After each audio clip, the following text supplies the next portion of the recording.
Kumar Behra. Welcome to my physics class. Last class we have discussed about prism and dispersions, and also we have derived the refractive index of the glass prism in minimum deviation positions. Last class हमने तीन formula derive किए थे. एक formula था I plus E equal to A plus delta, दूसरा formula था delta equal to mu minus 1 into A, और एक था refractive index equal to sine A plus delta M by two divided by sine A by two. क्या ये तीन formula हमने derive किया था? ये फॉर्मूला कब आएगा? जब मेरा प्रिज्म मिनिमम डेविएशन पोजीशंस पे होगा. आया समझ में? और यहाँ पे जब एंगल्स मेरे बहुत स्मॉल होंगे, कौन सा वाला angle? Incident angle, emergent angle, refracting angle बहुत स्मॉल होंगे. और दिस इज द रिलेशन. पहले हम इसका एक फॉर्मूला न्यूमेरिकल्स करेंगे, इसका और इसका, सबका एक एक न्यूमेरिकल्स करते हैं. क्या दिया गया है? A ray of light passes through a prism such that angle of incidence is equal to angle of emergence is equal to angle of emergence if angle of emergence is 3/4 times angle of prism. Calculate angle of deviation. Calculate angle of deviation if angle of prism is 30 degree. यही वाला question मुझे दिया गया. सारे data मैंने लिख लिया हूं, देखो कैसे करते हैं. क्या दिया गया है? ये ray of light passes through a prism so that the angle of incidence is equal to angle of emergence. क्या मेरा angle of incidence is equal to angle of emergence लिखा है? हाँ. If angle of emergence is 3/4 times angle of prism, angle of emergence is 3/4 times angle of prism, 3/4 of a. Calculate the angle of deviation. अब मुझे angle of deviation calculate करना है. If angle of prism is 30 degree, angle of prism मुझे क्या दिया गया है? 30 degree. तो क्या यहाँ से मुझे E मिल जाएगा? E इक्वल टू 3/4 a, तो 3/4 इंटू 30, 3/4 इंटू 30. अरे हाँ या ना, अरे हाँ या ना. तो क्या आ गया मेरा? ये 90/4, 90/4. आया समझ में? तो डालो I plus E equal to A plus delta. I जितना E उतना, I जितना E इतना, 90/4 plus 90/4 a equal to 30 plus delta. क्या तुम यहां से निकाल सकते हो? क्या तुम वहां से डेल्टा निकाल सकते हो? अरे हाँ या ना. क्या आ जाएगा? 2 into 90/4 minus 30 equal to delta equal to, यहां से 2 कैंसल, 45 आएगा. क्या वहां से? क्या वहां से 45 minus 30 that is equal to 15 degree आएगा. सॉरी बच्चों, डेल्टा इक्वल टू कितना आएगा? 15 डिग्री आएगा. चलो स्क्रीन को पॉज करके ये कर लो, स्क्रीन को पॉज करके कर लो. नेक्स्ट क्वेश्चन लिखते हैं. ये फॉर्मूला का गया और एक ये फॉर्मूला का आ रहा है. ये फॉर्मूला में आया a thin prism of 2 degree, a thin prism of 2 degree triangle gives a deviation of 1 degree, gives a deviation of 1 degree. What is the value of refractive index? Find refractive index. Find refractive index. ये मुझको calculate करना है. देखो यहाँ से ये जो prism का एंगल दिया गया है, मतलब एंगल ऑफ प्रिज्म क्या दिया गया है? 2 डिग्री. और डेविएशन दिया गया 1 degree. That is the very small angles. इस तरह अगर कोई बहुत ही स्मॉल एंगल्स दिया गया होगा तो ये वाला फॉर्मूला डालना. Delta equal to mu minus 1 into A. Delta है 1, म्यू हमको निकालना है माइनस 1, ए हमारा है 2, तो म्यू माइनस 1 इक्वल टू 1/2, तो mu equal to 1 plus 1/2, mu equal to क्या आ गया 3/2, तो म्यू इक्वल टू क्या आ गया 1.5। आया समझ में? बहुत आसान सा क्वेश्चन है। चलो जल्दी लिख लो, स्क्रीन को पॉज करके जल्दी जल्दी कर लो। देखो क्या क्वेश्चन दिया गया है, ray of light undergoes the deviation of 30 degree. Ray of light undergoes the deviation of 30 degree, delta equal to 30 when incident on an equilateral prism. Equilateral prism का मतलब है एंगल ऑफ प्रिज्म मेरा क्या होगा 60 degree, ये याद रखना। Equilateral prism मतलब एंगल ऑफ प्रिज्म उसका 60 डिग्री होगा। रिफ्रैक्टिव इंडेक्स क्या दिया गया है √2। What is the angle subtend by the रे, what is the angle subtend by the रे inside the prism with the base of the prism. इसका मतलब ये हुआ, अगर ये प्रिज्म हुआ, रे ऐसे जा रहा है, तो प्रिज्म के अंदर ये जो रे रिफ्रैक्टेड होगा, जो रे रिफ्रैक्टेड होगा ये बेस के साथ क्या एंगल बना रहा है, बेस के साथ क्या एंगल बना रहा है वही वाला दिया जाएगा। वह बेस मतलब ये वाला, आया समझ में? बेस के साथ ये कितना एंगल, मतलब एंगल ऑफ रिफ्रैक्शन पूछा गया है। एंगल ऑफ रिफ्रैक्शन तो हम नहीं बोल सकते, ये बेस के साथ क्या एंगल बना रहा है ये मुझे पूछा गया। बेस के साथ एंगल निकालने के लिए हमको पहले डेल्टा एम निकालना पड़ेगा, मतलब मिनिमम डेविएशन कुछ होगा प्रिज्म के लिए। जब मिनिमम डेविएशन का एंगल निकालो पहले, mu equal to sine A plus delta M by 2 sine A by 2, ये है मिनिमम डेविएशन का फॉर्मूला, मतलब refractive index at minimum deviation positions. Mu equal to क्या है √2 sine A plus 60 plus delta M मुझे निकालना है, divided by 2 divided by sine 60/2, √2 into ये यहां से मल्टीप्लाई हुआ तो sine 30, sine 60 plus delta M by 2, sine 30 का value 1/2 into √2 that is equal to sine 60 plus delta M by 2। ऐसा समझ में? तो ये क्या हो गया √2, 1/2 इंटू √2 मतलब 1/√2। 1/√2 का वैल्यू क्या मैं साइन 45 लिख सकता हूं, और यहाँ पे है मेरा कितना sine 60 plus delta M by 2। तो यहां से क्या आएगा ना, यहां से देखो 45 degree equal to 60 plus delta M by 2, तो यहां से हो गया 90 equal to 60 plus delta M equal to 90 minus 60 क्या आ जाएगा 30 डिग्री। क्या मेरा angle of deviation minimum deviation पे इक्वल हो रहा है? Angle of deviation is equal to angle of minimum deviation बन रहा है, angle of deviation is equal to angle of minimum deviation बन रहा है। तो अगर ये दोनों इक्वल ही हो गया, angle of deviation is equal to angle of minimum deviation हो गया, कौन से कंडीशंस पे हुआ है?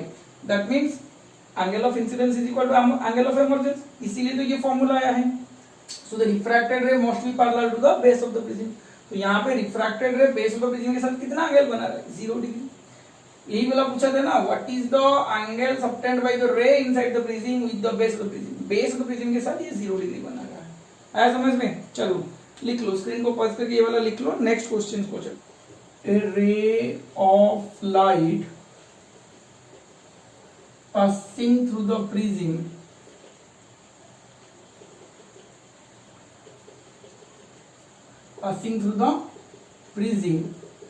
having refractive index, मतलब मैं RI लिख रहा हूं, having refractive index √2, having refractive index √2 suffers minimum deviation, having refractive index √2 suffers minimum deviation, suffers minimum deviation. It is found that the angle of incidence, it is found that the angle of incidence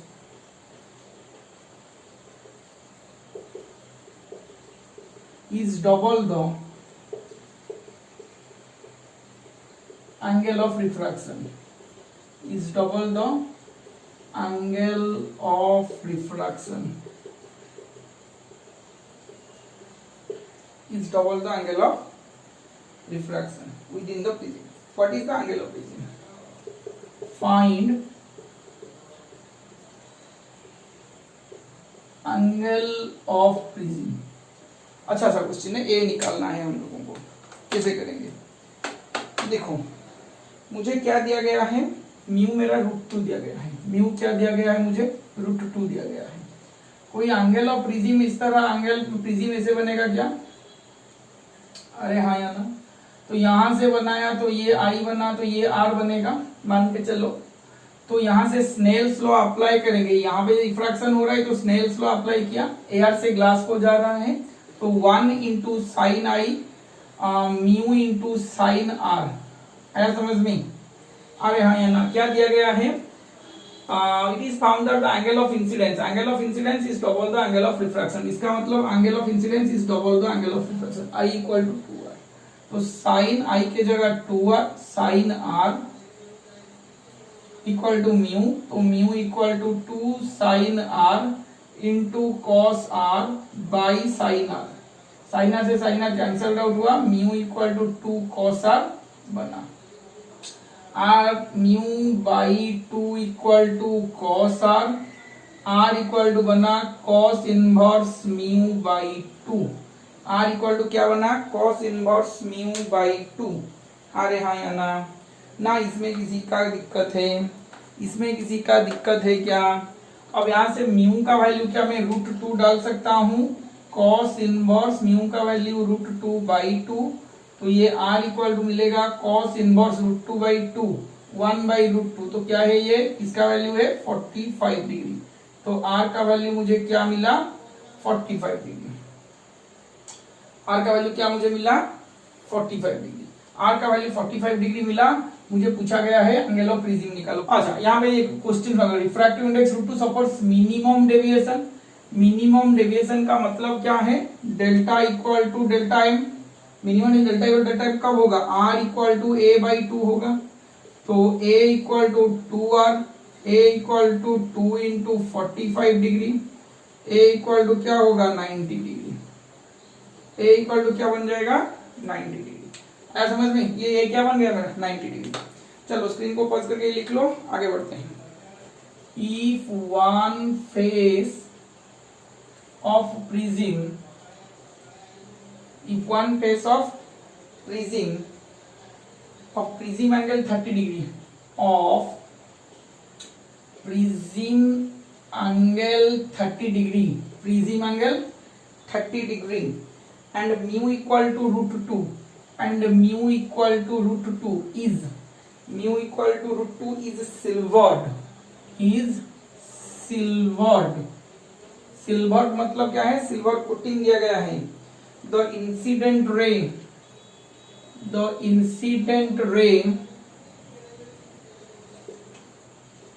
retraces, incident ray retraces their path, incident ray retraces their path, incident ray retraces their path। What is the angle of incidence? Find angle of incidence, find angle of incidence. देखो इधर, if one face of the prism angle 30 degree. देखो इधर क्या दिया गया है, एक इस तरह का रे है प्रिज्म। अच्छा ये एक प्रिज्म हो गया, क्या ये मेरा एक प्रिज्म बन सकता है?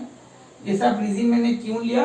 क्योंकि if one face of the prism angle of 30 degree, ये वाला एंगल मेरा क्या है? a equal to prism angle मेरा क्या है? 30 degree and mu equal to is silver. Silver मतलब यहाँ पे कोई कोटिंग है, तो यहाँ से जो रे जा रहा था, यहाँ से जो रे जा रहा था मेरा, सोच जरा, रे कहीं पे भी जा सकता है, ऐसे जा रहा था। अब ये यहाँ से क्या गया? ऐसे चला गया। मतलब यहाँ पे कोई 90 डिग्री पे इंसिडेंट हुआ है, इसीलिए ये यहाँ को रिट्रेस किया है पथ को। रिट्रेसेस मतलब क्या? यहाँ से रिफ्लेक्ट हुआ है। रिफ्लेक्ट मतलब जिस पास से नॉर्मल के साथ गया होगा तो नॉर्मल के साथ वापस आ जाएगा। नॉर्मल के साथ जब गया होगा तो यहाँ पे ये क्या होगा? यहाँ पे जो, यहाँ पे एक R2 होना चाहिए, यहाँ पे एक R2 होना चाहिए और यहाँ पे मेरा R1 होना चाहिए, हाँ कि नहीं? तो यहाँ पे क्या होगा? R1 का तो मुझे पता नहीं, मगर R2 मेरा 0 हो जाएगा। R2 मेरा क्या हो जाएगा? 0 हो जाएगा। और मुझे क्या पता है? R1 plus R2 equal to A। R1 तो मुझे पता नहीं, मगर R1 प्लस R2 मुझे A पता है। तो क्या यहाँ से R1 R2 0, तो A मेरा 30 हुआ, तो क्या मेरा R1 भी 30 डिग्री आएगा? सोच जरा, ये एक अच्छा सा कंसेप्ट है। काफी सारे बुक में डायरेक्ट लिखा देता है कि R2 इक्वल टू 30 डिग्री, इसका मतलब यही होता है। कहीं पे ये अगर रिट्रेस हो गया होगा, क्या यहाँ पे रिट्रेस हुआ होगा, कहीं पे एक पे एंगल R1 या R2 कहीं पे 0 हुआ हो, 0 हुआ तो यही मुझे मिलेगा, वह एंगल ऑफ ब्रिजिंग के साथ इक्वलाइज हो जाएगा। आया समझ में? चलो, if the incident ray retraces है, फाइंड एंगल ऑफ इंसिडेंस। अब मुझे एंगल ऑफ इंसिडेंस मुझे पता करना है। एंगल ऑफ इंसिडेंस का वैल्यू म्यू इक्वल टू मैं sin i by sin r लिख सकता हूं, ये एआर वीडियो में और ये क्लास वीडियो में। तो यहाँ पे एंगल r फॉर्मेशन हो रहा है, अरे sin i by sin r1, हाँ जी नहीं, म्यू का वैल्यू क्या दिया गया है √2, sin i मुझे निकालना है, sin r1 का वैल्यू है 30 डिग्री, तो sin i equal to √2 into sine 30 वहां से मल्टीप्लाई होगा तो 1/2, तो sin i इक्वल टू यहाँ पे क्या √2 बाई 1/2, क्या हो गया 1/√2, तो sin i equal to sine 45 degree और i इक्वल टू क्या बन गया मेरा 45 डिग्री, i इक्वल टू क्या बन गया मेरा 45 डिग्री। आया समझ में? आ रहे हाँ या ना आया? i इक्वल टू 45 डिग्री बन गया, हुआ ना? इसमें कोई दिक्कत है? चलो स्क्रीन को पॉज करके लिख लो, नेक्स्ट को चलते हैं। एक अच्छा सा क्वेश्चन ये वाला है, an isosceles glass prism has one of its face covered with silver। मतलब एक ग्लास प्रिज्म है, मान के चलो कि ये एक ग्लास प्रिज्म है और इसका कोई एक फेस को मैंने सिल्वर से कोटिंग किया है। सिल्वर से कोटिंग मतलब इसको कोटिंग मैंने कर दिया है, मान के चलो सिल्वर से कोटिंग मतलब ये ऐसे रिफ्लेक्ट करेगा। A ray of light is incident normally on the other face, other face मतलब ये which is equal to the silver face, मतलब सिल्वर फेस के साथ इक्वल, मतलब कोई रिफ्रैक्टिंग फेस की तरह है और यहां से कोई रे ऑफ लाइट ऐसे नॉर्मली इंसिडेंट हो रहा है, ये मेरा angle of incidence. Angle of incidence क्या है यहाँ पे मेरा 0 डिग्री आएगा, नॉर्मली इंसिडेंट हो रहा है, नॉर्मली इंसिडेंट हुआ तो रे ऑफ रिफ्रैक्शन मतलब रिफ्रैक्टेड लाइट भी उसे सीधा निकल जाएगा। तो रे ऑफ लाइट जब सीधा निकल गया, तो यहाँ से इससे नहीं होता है, देखो मैं अच्छी तरह से करता हूँ, क्यों ऐसे नहीं किया डायग्राम, देखो A ray of light is incident normally on the other face. The ray of light is reflected twice on the same side. मतलब यहाँ से जो आ रहा है, मतलब ऐसे आ रहा है, अच्छा नहीं ये से नहीं, 90 डिग्री बनाना है ना, तो ये इससे आया, तो यहाँ पे इससे आ गया, डायरेक्ट यहाँ पे आ गया, और यहाँ से क्या हुआ इससे आया, मतलब इसी फेस में ये दो बार reflect on the twice on the same size faces, मतलब यहां से सेम साइज फेस, मतलब इसका साइज और इसका साइज दोनों एक है, यहाँ पे एक बार रिफ्लेक्ट हुआ और यहाँ पे भी एक बार रिफ्लेक्ट हुआ and emerges through the base of the base of bridging के साथ इमर्ज हो गया। देखो इधर यहाँ पे भी मेरा रिफ्लेक्शन हुआ है, कहाँ पे, यहाँ पे मेरा रिफ्लेक्शन हुआ है और यहाँ पे भी मेरा रिफ्लेक्शन हुआ है। आया समझ? सर यहाँ पे रिफ्लेक्शन नहीं हुआ है, सॉरी यहाँ पे रिफ्लेक्शन नहीं हुआ है, यहाँ पे रिफ्रैक्शन हुआ है, ये उसका 90 डिग्री है। आया समझ में? यहाँ तक क्या हुआ है, रे मेरा कैसे जा रहा है, रे मेरा ऐसे आया, परपेंडिकुलर में इंसिडेंट हुआ, विदाउट एनी डेविएशन वो सिल्वर कोटेड फेस में आके इंसिडेंट हुआ, आज इट इज सिल्वर कोटेड, तो यहाँ से रिफ्लेक्ट हुआ, रिफ्लेक्ट होके कहाँ पे आया, यहाँ पे आया। ये लाइट ऐसे नहीं कि पैरेलल है, जैसे कोई भी आ सकता है एंगल पे, यहाँ पे जो रिफ्लेक्ट हुआ है, जो यहाँ पे मेरा रिफ्लेक्ट हुआ है, सोच जरा, यहाँ से जो रिफ्लेक्ट हुआ है, जब रिफ्लेक्ट होगा क्या हुआ, मतलब same size face and then emerges to the base of the prism के साथ इमर्ज हुआ है। फाइंड एंगल ऑफ प्रिज्म मतलब मुझे इसी एंगल को फाइंड आउट करना है। आया समझ में? अब देखो छोटे छोटे चीज में लिख रहा हूं, यहां से जो R1 आएगा, यहां से जो R1 आएगा क्या 0 डिग्री होगा, यहां से जो R1 आएगा क्या मेरा 0 डिग्री होगा, आ रहे हाँ या ना। अब यहाँ पे जो एंगल बनेगा, ये जो base of the prism refracted angle जो बनेगा, ये R2 हुआ तो ये भी R2 होगा, ये R1 हुआ ये R2 हुआ तो ये भी क्या R2 होगा। आ रहे हाँ या ना, आ रहे हाँ या ना। ये आइसोलेसियस ट्रायंगल है तो मान लो ये भी थीटा है, ये भी थीटा है, ये भी थीटा है और ये भी थीटा है, तो A plus theta equal to मैं 180 डिग्री लिख सकता हूं। PQR ट्रायंगल PQR में A plus theta equal to 180 degree में लिख सकता हूं। तो क्या मैं A को 180 माइनस 2 थीटा लिख सकता हूं। प्रिज्म में मैंने पाया था R1 plus R2 equal to ए, यहाँ पे R1 0 है, R2 मुझे निकालना है, ए हो गया 180 माइनस 2 थीटा। तो क्या मेरा R2 equal to 180 minus 2 theta आएगा? क्या मेरा R2 equal to 180 minus 2 theta आएगा? अरे हाँ या ना? अच्छी तरह से देखो, R2 इक्वल टू क्या आया मेरा? 180 माइनस 2 थीटा आएगा, हाँ कि नहीं? अब ये एंगल कितना होगा हम लिखेंगे, अब ये एंगल कितना होगा हम लिखेंगे। अच्छा, ये पॉइंट को D मान लो, ये पॉइंट को E मान लो, ये पॉइंट को F मान लो। अब एंगल DEF कितना होगा? सोच जरा, एंगल DEF ये वाला 90 डिग्री है और ये मुझे मिल गया, तो क्या 180 minus 90 degree, 180 minus angle EDF minus angle DFE, minus minus ये दोनों एंगल से माइनस करना पड़ेगा, तो 180 माइनस ये वाला 90 डिग्री है और ये वाला DFE का वैल्यू क्या है? 2 इंटू R2 है। 180 माइनस 90 क्या बन गया? 90 माइनस 2 इंटू R2 का वैल्यू 180 माइनस 2 थीटा, तो 90 minus 2 into 180 360 minus minus plus 4 theta. आया समझ में? तो क्या आया? 4 थीटा माइनस 270 डिग्री, ये क्या आया मेरा? एंगल DEF, ये वाला एंगल आया। एंगल DEF मेरा क्या आया? 4 थीटा माइनस 270 डिग्री। अब मेरा R3 क्या आएगा?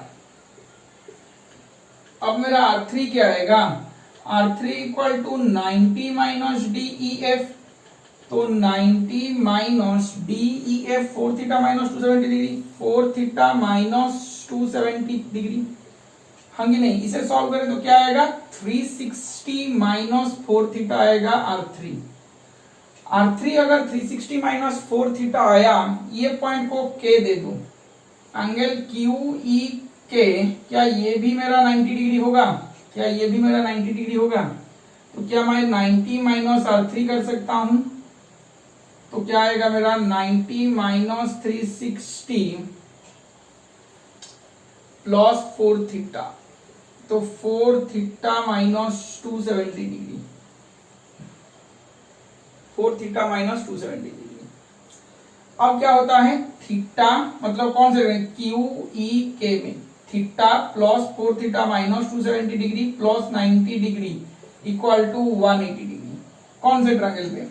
ना ट्रायंगल QEK पे, ट्रायंगल QEK पे थीटा प्लस 4 थीटा, मतलब ये थीटा, ये 4 थीटा माइनस 270 प्लस 90। अरे हाँ या ना? 270 प्लस 90 क्या आएगा? माइनस 180 आएगा। थीटा प्लस 4 थीटा क्या आएगा? 5 थीटा, और इधर ये चला गया तो ये आएगा माइनस 180 प्लस 180, क्या आएगा? 360 डिग्री। 360 मतलब थीटा इक्वल टू क्या आएगा? थीटा इक्वल टू 72 डिग्री आएगा। थीटा इक्वल टू क्या आएगा? 72 डिग्री। ये 72, ये 72, और ये कितना होगा? ए का वैल्यूज क्या है? 180 माइनस 2 थीटा। देखो इधर ए का वैल्यूज क्या है? 180 minus 2 theta, 180 minus 2 into theta का वैल्यू 72, तो ये आएगा 180 माइनस 2 2 4 144। क्या मेरा ए इक्वल टू 36 डिग्री आएगा? ए इक्वल टू कितना आएगा? 36 डिग्री। एंगल ऑफ प्रिज्म मतलब तीनों एंगल हमको निकालना है। हुआ theta equal to 72 degree, 72 degree, और ये आएगा 36 डिग्री। स्क्रीन को पॉज करके लिख लो, एक नया चीज पढ़ेंगे। स्क्रीन को पॉज करके लिख लो, एक नया चीज पढ़ेंगे। एक नया चीज लिखते हैं उसी प्रिज्म का, कंडीशन फॉर नो इमरजेंस। ये वाला एक अच्छा सा चीज है, देखो अगर condition for no emergence. Condition for no emergence का मतलब क्या है? रे ऑफ लाइट क्या होता है? देखो रे ऑफ लाइट, देखो इधर ये रे जा रहा है, इधर आया समझ में कि नहीं? अब ये यहां से रिफ्रैक्ट हुआ और ये यहां से इमर्ज हो गया। नो इमर्जेंस मतलब ये इमर्ज नहीं होगा, ये इमर्ज नहीं होगा, इधर ये इधर चला जाएगा या फिर यहाँ पे बैक कर जाएगा। कंडीशंस फॉर नो इमर्जेंस का मतलब क्या है? ये जो इमर्जेंट रे मेरा बाहर चला जाता है के प्रिज्म के बाहर, वो प्रिज्म से बाहर नहीं जाएगा, आइदर ये प्रिज्म के बेस को पैरेलल होके चलेगा या फिर ये अपने ही प्रिज्म को रिटर्न कर देगा। इसका मतलब क्या होगा? यहाँ पे टोटल इंटरनल रिफ्लेक्शन होगा। क्या होगा? टोटल इंटरनल रिफ्लेक्शन होना चाहिए। अरे हाँ या ना? टोटल इंटरनल रिफ्लेक्शन कब होगा? जब ये यहाँ से इंसिडेंट होता है, मतलब R2 एंगल से जब इंसिडेंट होता है that R2 angle must be greater than critical angle होना चाहिए, that R2 angle of incidence is must be greater than critical angle, either total internal reflection होने के लिए R2 greater than critical angle होना चाहिए।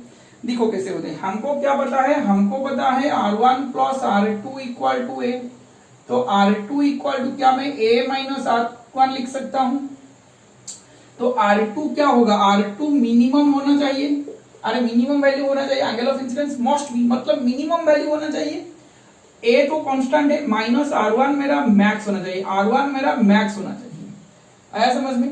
ये R1 कब max बनेगा, मान के चलो यहाँ पे जो एंगल ऑफ इंसिडेंस है, यहाँ पे जो एंगल ऑफ इंसिडेंस है ये मेरा 90 डिग्री पे इंसिडेंट हुआ है, मैक्सिमम एंगल क्या बन सकता है R1 का, 90 डिग्री तो बन सकता है ना, कब 90 डिग्री बनेगा, एंगल ऑफ इंसिडेंस मान के चलो कि मेरा 90 डिग्री पे इंसिडेंट हुआ है, आया समझ में। तो एंगल ऑफ इंसिडेंस I1 को ले चलो 90 डिग्री, लेट्स अज्यूम एंगल मतलब मैक्सिमम एंगल हम ले रहे हैं, एंगल ऑफ इंसिडेंस कोई भी ले लो, एंगल ऑफ इंसिडेंस कोई भी ले लो, मगर R1 कब मैक्सिमम होगा, जब एंगल ऑफ इंसिडेंस मेरा 90 डिग्री होगा, जब मेरा एंगल ऑफ इंसिडेंस 90 डिग्री होगा।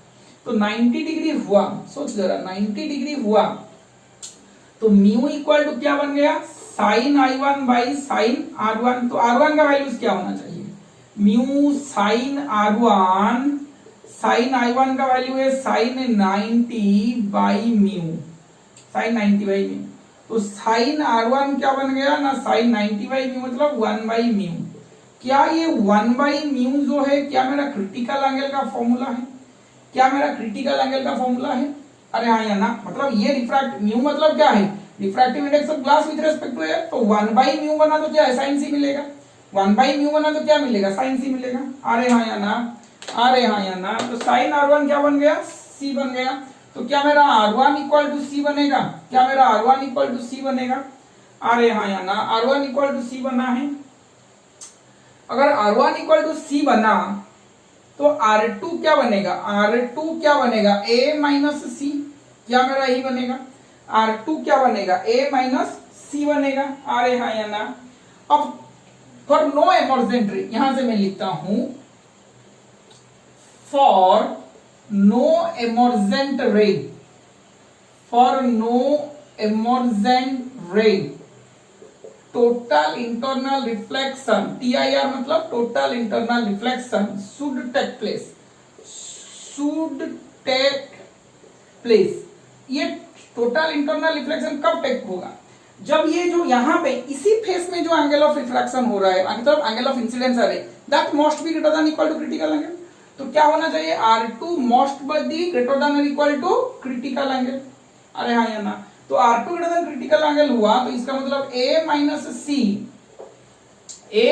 सी ग्रेटर देन और इक्वल टू क्रिटिकल एंगल होना चाहिए, तो A मस्ट ग्रेटर देन और इक्वल टू क्या होना चाहिए, 2C, अरे हाँ नहीं C प्लस C क्या हो जाएगा, 2C होना चाहिए, A मस्ट ग्रेटर देन और इक्वल टू 2C होना चाहिए, तो angle of region must greater than equal to twice of the critical angle होना चाहिए।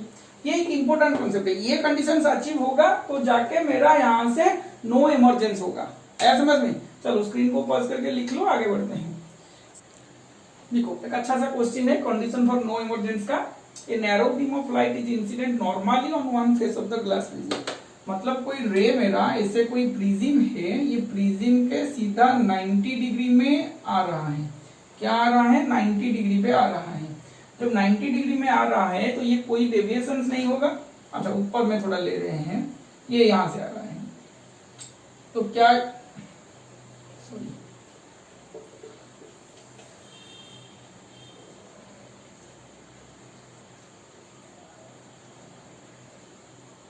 आया, तो a ray of light is incident normally on one face of the glass prism, normally मतलब perpendicularly आ रहा है, glass prism having refractive index 1.1, refractive index किसका दिया गया है, ग्लास प्रिज्म का, तो म्यू ग्लास मुझे क्या दिया गया है 1.48, find the angle of prism if the ray makes the grazing emergence along the face, मतलब यहाँ पे जो लाइट रे इसे आ रहा है वो क्या करेगा, यहां से इमर्ज नहीं होगा, मतलब उसी फेस को ग्रेज करके चला जाएगा, ग्रेज करके चला जाएगा, मतलब grazing emerges along the face, मतलब इसी फेस को ये चला जाएगा, इसी फेस को चला जाएगा, मतलब क्या है यहाँ पे सोच जगह अगर ये पे परपेंडिकुलरली आ रहा है, इसका मतलब R1 क्या है, 0 डिग्री है। परपेंडिकुलरली आ रहा है मतलब एंगल ऑफ रिफ्रैक्शन 0 है। तो यहाँ पे कुछ R2 मेरा बन रहा है और ये मेरा A है। तो क्या मैं लिख सकता हूं R1 plus R2 equal to A, R1 0, R2 equal to A और R2 इक्वल टू A, यही मेरा बना है। अच्छा अब देखो ये ग्रेस करके चला जा रहा है मतलब R2 इक्वल टू क्या है, ग्रेस करके चला जा रहा है मतलब क्रिटिकल एंगल फॉर्मेशन हुआ है। बेस ऑफ प्रिज्म को पैरेलल होके जा रहा है, तो इसका मतलब यहाँ पे जो इमर्जेंट एंगल क्या बना होगा, 90 डिग्री बना है। कब 90 डिग्री होता है इमर्जेंट एंगल, जब यहाँ पे एंगल ऑफ रिफ्रैक्शन मतलब ये जो एंगल ऑफ इंसिडेंस है that is equal to critical angle, तो R2 equal to C, R2 equal to C equal to A। आया समझ में, R2 equal to C equal to A। अब साइन C का फॉर्मूला है 1 बाई म्यू, म्यू का value दिया गया है 1 बाई 1.48, तो क्या मैं C equal to sine inverse 1 by 1.48 लिख सकता हूं। तो C मतलब A भी वही है, साइन इनवर्स 1 बाई 1.48। आया समझ में, क्या मेरा एंगल ऑफ प्रिज्म भी वही है, एंगल ऑफ प्रिज्म भी वही है, जो दिया गया होगा उसी का एंगल है। आंसर एक्चुअली इतना है, कैलकुलेट करोगे तो और कुछ निकलेगा, वह जो से पॉइंट पे डिग्री पे निकलेगा। चलो स्क्रीन को पॉज करके कर लो, नेक्स्ट क्वेश्चन को चलते हैं, लास्ट क्वेश्चन आज के क्लास का। क्या क्वेश्चन दिया गया है, calculate the limiting angle of a glass prism. Limiting angle of a glass prism मतलब ए हमको निकालना है, क्या निकालना है हम लोगों को, उसी ए ही हमको निकालना है। वह limiting angle of glass prism of refractive index 1.5, refractive index of glass मुझे क्या दिया गया है 1.5। No emergent ray when prism is placed in air, placed in air मतलब ए में प्लेस हुआ है, तो पहले बीट में क्या होगा, A must be greater than equal to 2C for no emergent ray. कब के लिए कंडीशन से, for no emergent ray, for no emergent ray A must be greater than equal to 2C।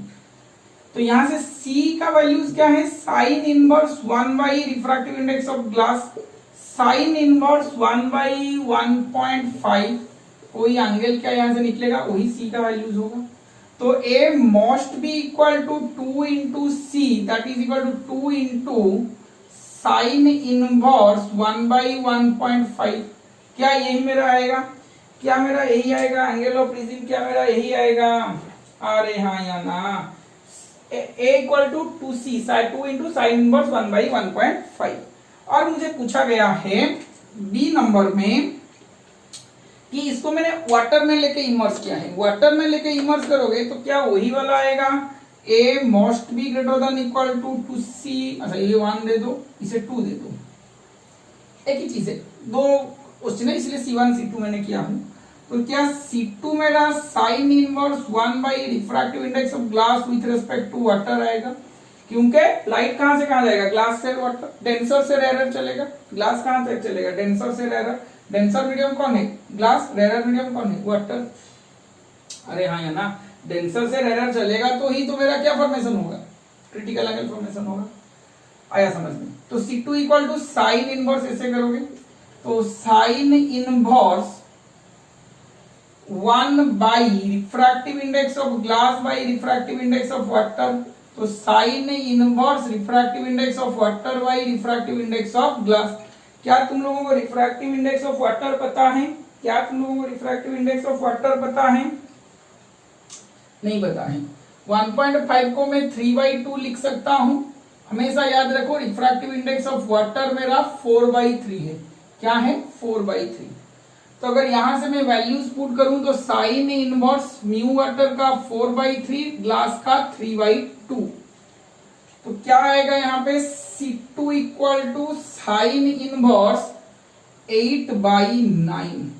तो A equal to must be greater than और equal to 2C2 that is 2C2 के जगह sine inverse 8/9। This is the required answer, यही होगा मेरा limiting angles of prism, greater than और equal कोई भी हो सकता है। चलो हो गया तुम्हारा खत्म हुआ, हो जाएगा क्या, स्क्रीन को पॉज करके लिख लो। आज के क्लास में यहीं तक था, अगर कोई डाउट है तो मुझे कमेंट्स पे लिखो। नेक्स्ट क्लास में हम डिस्पर्सिव पावर और angular dispersion of A prism के बारे में डिस्कशन करेंगे। तो मिलते हैं नेक्स्ट क्लास में। Thank you.